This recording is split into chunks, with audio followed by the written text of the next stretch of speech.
आज हम लोग संक्षिप्त विश्लेषण करेंगे उत्तर प्रदेश का आगामी आम चुनाव, यानी कि 2027 में उत्तर प्रदेश में भारतीय जनता पार्टी को चुनाव जीतने के लिए कठिनाई का सामना करना पड़ सकता है। अभी तक अखिलेश यादव का पलड़ा भारी दिखाई दे रहा है, क्योंकि 50% ब्राह्मण समाज भारतीय जनता पार्टी से नाखुश हैं।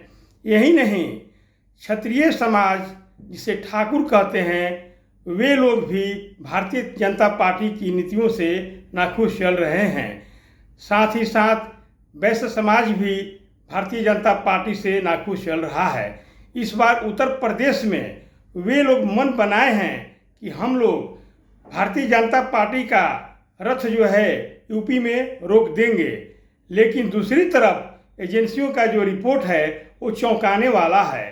एक तरफ आम जनमानस में भारतीय जनता पार्टी की अनेक नीतियों के खिलाफ नाखुशी है, लेकिन वहीं योगी आदित्यनाथ के संबंध में लोग बोलते हैं कि योगी बाबा बहुत अच्छा काम किए हैं, यानी कि अति पिछड़ी और अनुसूचित जाति और जनजाति के लोगों में योगी आदित्यनाथ के प्रति बहुत बड़ा सहानुभूति है। वे लोग आज भी योगी आदित्यनाथ के साथ हैं। अब रही बात, अखिलेश यादव का पलड़ा वर्तमान में इसलिए भारी है कि सवर्ण समाज 50% वर्तमान में भारतीय जनता पार्टी की नीतियों से नाखुश है, लेकिन उसमें भी लोग बोलते हैं कि योगी जी का नीति और उनके कार्य करने का जो तरीका है वो उत्तर प्रदेश में ठीक ठाक रहा है, अच्छा रहा है पूर्व की सरकारों की अपेक्षा। तो यहाँ उत्तर प्रदेश का चुनाव जटिल इसलिए होते जा रहा है कि एक तरफ सवर्ण समाज और वैश्य समाज भारतीय जनता पार्टी से नाखुशी जाहिर कर रहे हैं, लेकिन वहीं योगी आदित्यनाथ को सही बता रहे हैं। इसीलिए उत्तर प्रदेश में कौन बाजी मारेगा यह कहना मुश्किल होगा, क्योंकि अगर योगी आदित्यनाथ को हटा दिया जाए तो उत्तर प्रदेश में 25 से 30 विधानसभा सीट भारतीय जनता पार्टी को प्राप्त करना मुश्किल हो जाएगा। ऐसी भी अनेक एजेंसियों का कहना है।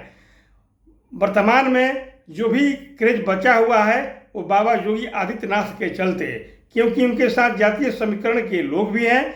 ओपी राजभर हैं, संजय निषाद हैं, इसके बाद में अनुप्रिया पटेल हैं, मौर्य हैं।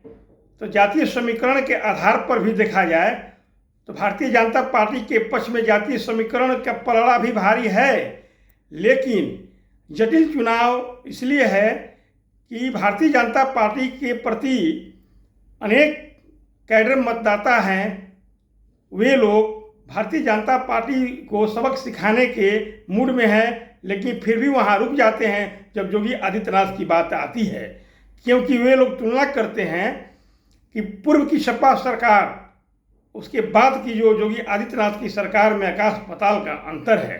यही नहीं, वर्तमान यानी कि तीसरी पारी में योगी आदित्यनाथ को पसमानदा समाज के जो गरीब लोग हैं वे लोग भी प्रशंसा कर रहे हैं। यानी कि मुसलमानों में भी जो पसमानदा समाज है, मुसलमानों में शेख सैयद पठान लोग भी योगी आदित्यनाथ के पक्ष में मतदान करने की बात करते हैं।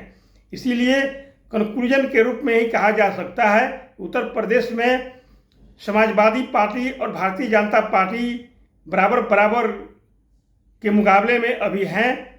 आगे चल कर के इस स्थिति में बदलाव भी हो सकता है, अभी समय है। लेकिन अगर योगी आदित्यनाथ को मुख्यमंत्री के उम्मीदवार से हटा देने पर 25 से 30 सीट भारतीय जनता पार्टी को मिलना मुश्किल होगा, एजेंसियों का कहना है। लेकिन योगी आदित्यनाथ के चलते आज भी जो है उनके प्रति अनेक लोगों का, बहुसंख्यक लोगों का झुकाव है, चाहे सवर्ण जाति हो, अति पिछड़ी जाति के लोग हो, या दलित और अनुसूचित जनजाति के लोग हों, या मुसलमानों में शेख सैयद पठान तथा पसमानदा समाज के गरीब लोग भी हैं योगी आदित्यनाथ के साथ। तो एक बहुत बड़ा पेच है। एक तरफ भारतीय जनता पार्टी को लोग विरोध कर रहे हैं, लेकिन एक तरफ योगी को भी बचाना चाहते हैं। आगे कैसे संतुलन स्थापित जनता करती है और भारतीय जनता पार्टी के लोग कैसे संतुलन स्थापित करते हैं, आने वाले वक्त में पता चलेगा।